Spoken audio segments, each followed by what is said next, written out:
Okay, so made it back to this bathroom, but the GC got locked down on Sunday, so couldn't flood test.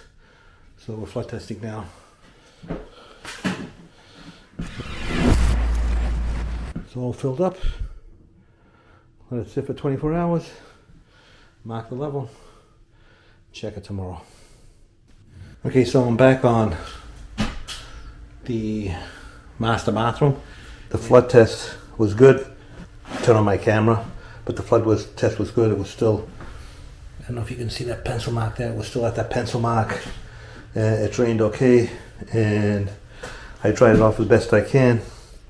But because it's still so soaking wet, because the membrane, you know, the fleece on top is going to soak up a lot of water, and I dried it off as best I can. I decided that I'm going to let this dry before I install the towel, because I don't want to run the risk of the thin set not sticking to the membrane because it's so wet.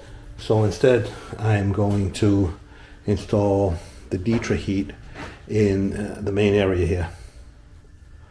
So I'm going to clear up all these tools, clear everything up, and put everything in here, because this part of the floor is getting all Ditra heat. This part of this in here is going to get the same membrane, but there's not going to be any heat in here. So I'm going to put everything as much as I can into a corner, so that, is there any light in here? Oh wow. So I'm going to, move everything over as much as I can, and then clear that entire area and put the membrane down. I don't have the cable yet, that's supposed to come in tomorrow. Then tomorrow I'll install the towel on the shower floor, and I'll install the cable over here, and possibly move some of this stuff around and install the membrane in this area here. So sometimes your plans don't go as you expected. I have usually been able, when I've done a flood test, I've usually been able to empty it out and then let it dry for a day or two before I install the towel. Because we got screwed up with that bonding plan, it kind of killed everything. So to reevaluate and change the plan so that I can keep moving ahead. Okay, so I'm getting ready to install my membrane on the main floor. So actually got 2 rolls. This is a Ditra heat. So before you do anything on plywood, you want to make sure you sweep it and get all the debris off it.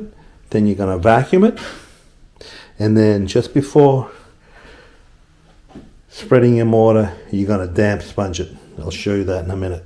Very important.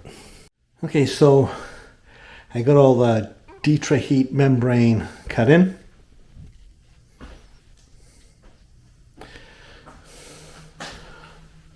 It's all cut in. So between sheets, you want to butt them tight. At the wall, you want to leave a little gap, like a 1/4 inch or so. Make sure it's not tight. Now this is moving around a little bit because it's not cemented down, it's all loose. But you want to make sure that you leave a gap all the way around, because this is going to be heated.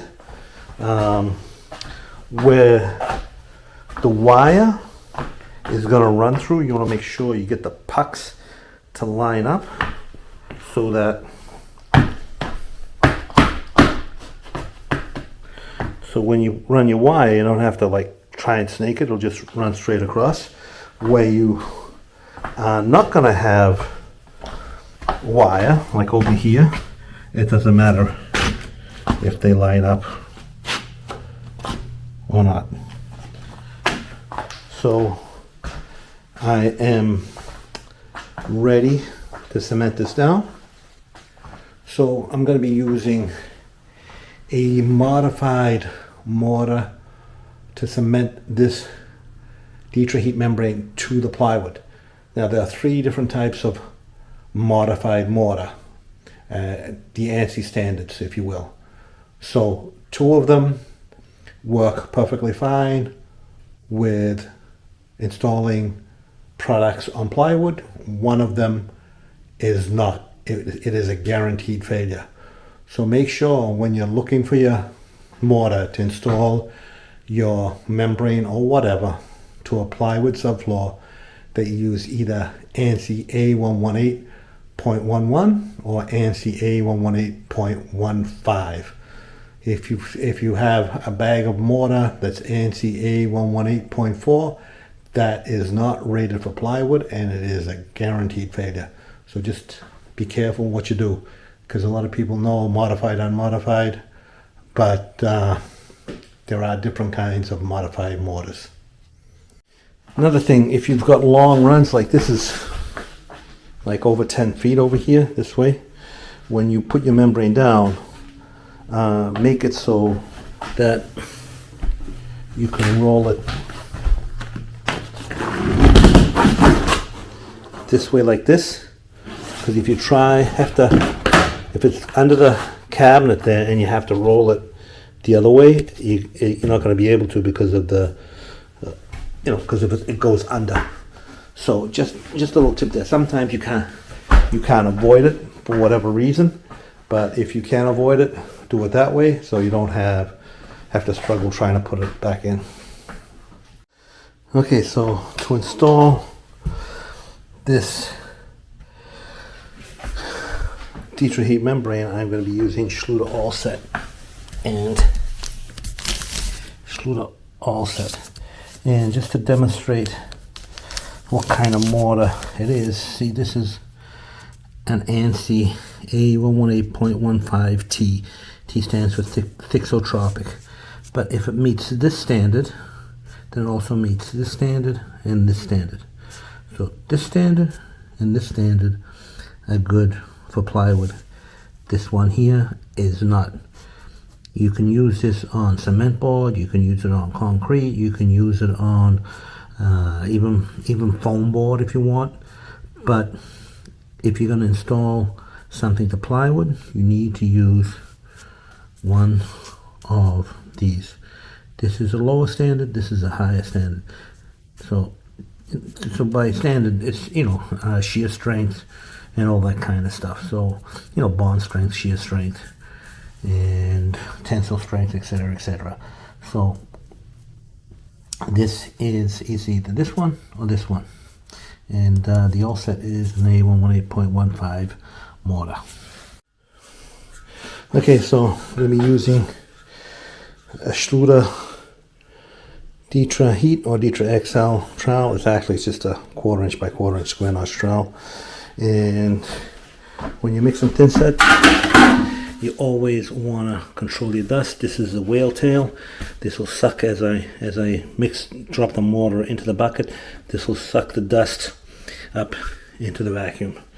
So you want to control your dust if you're mixing inside.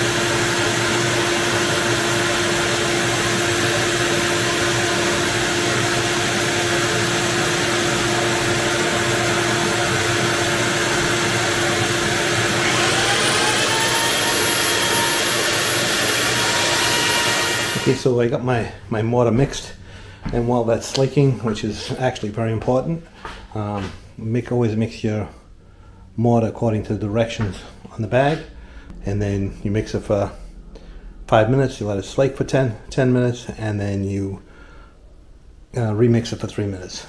So, and actually you'll see it as in the bucket after it's slaked, it starts to firm up, and then you remix it and it gets loose again to the right consistency. Right now it's kind of really loose, but after it slakes it starts to firm up. Then when you remix it the second time, it becomes the correct consistency for the membrane. So very important to mix your mortars according to directions. So in the meantime, instead of waiting around for 10 minutes doing nothing, I am going to roll back my membrane and start dampening the plywood and getting ready to set my, spread my mortar and put down my membrane.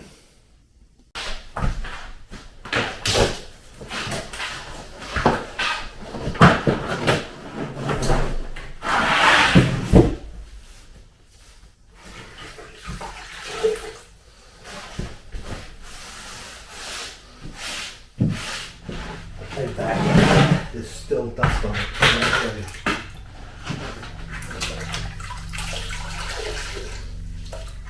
Like that, the sponge is clean. See that? The dust off. So if you get some useful information and I help you in some kind of way, why don't you consider subscribing? That will really help me out. And also don't forget to like. That is also a big help. Thanks for watching. Dampen some floor. You gotta rinse that mix for that consistency.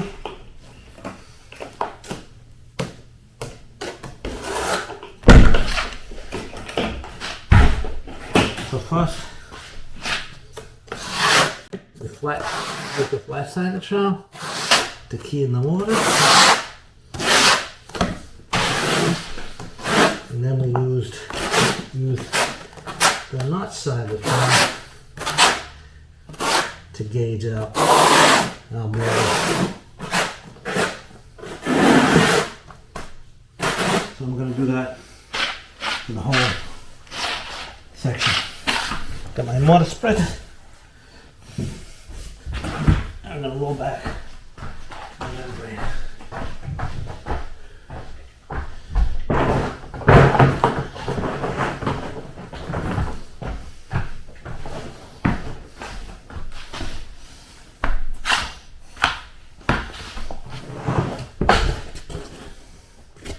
Make sure I'm where it needs to be.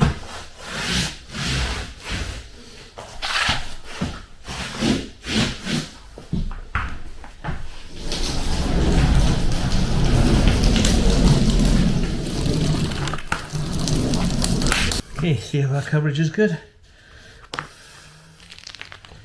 Very good. So I'm going to do the same for the rest of this. Okay, so got all the Dietrich heat down that I need to get down, but got it all installed up to where I need it. There's no heat in here, but we need the same membrane to keep everything the same height. The heat is just in that area there. So tomorrow morning this will be dry. This here will be dry, so I can install the tile in the shower stall, and then I'll put the wire in the mat. I don't have any wall tile yet. There's going to be a bench seat over here, a corner bench seat here, and a corner bench seat over there, a niche over here, and a niche over here. I don't have the wall tile. That's why I'm doing the floor tile first, just to have something to do. It should be in a few days.